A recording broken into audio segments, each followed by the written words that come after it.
everyone! It's me, Angel. Welcome back sa aking YouTube channel. Meron tayong sasagutin na comment ngayon. Galing po ito kay Sir Monico Berwega.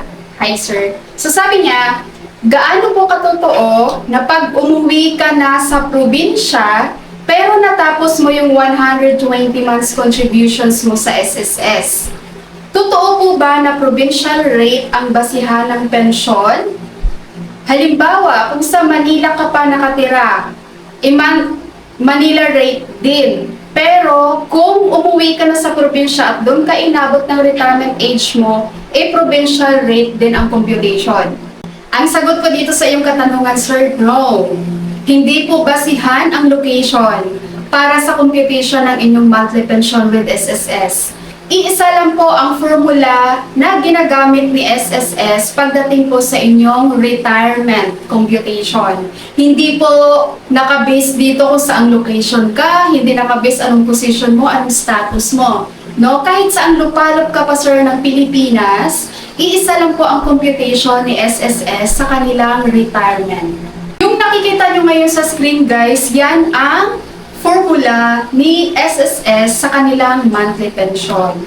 So, wala kang makikita dyan, guys, kung ikaw ba ay nasa Metro Manila, nasa Region 1, Region 2, Region 3. Okay? So, hindi po kasi basihan ang location po para sa inyong monthly pension. Saan kayo magkakatalo nito, guys? Sa amount ng iyong contributions at kung gaano kayo katagal na nag-contribute kay SSS. May iba dito nagko-comment, no, ma'am, bakit ganon?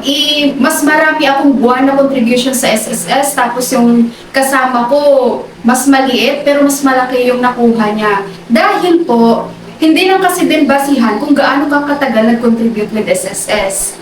Kasama sa computation, guys, ang amount ng inyong contribution. Paano kapag yung kasama mo, yung kakilala mo, ang laki ng kanyang monthly contributions with SSS. Ang laki din talaga ng makukuha niyang pension. At isa pa, you have to make sure, guys, na kapag meron kayong current loan, ang dami ditong nagko-comment sa video ko, no? Ang tagal na ng mga loan nila with SSS.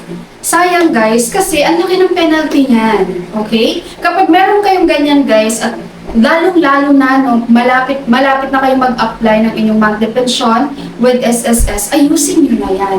Kasi ibabawas kasi yan, guys, doon sa mga contributions nyo. So, ang liit lang din ang makukuha nyo dahil sa loan yung patong-patong na ang penalty. Okay? Kung meron kayong ganon, may ino-offer ngayon sa SSS na SSS Loan Continuation Program na kung saan matatanggal po yung mga penalty nyo sa loan at ang bayaran nyo na lang po is the principal amount plus the interest. Yung penalty matanggal na po yun, guys. At kapag ma-approve po kayo doon sa SSS Loan Continuation, you have to make sure kung ano yung payment method, payment terms na pinili nyo doon, guys, sundin nyo dapat doon. Kasi pag hindi nyo sundin, sayang, pinagbigyan na kayo ng SSS tapos hindi nyo sinunod. Diba?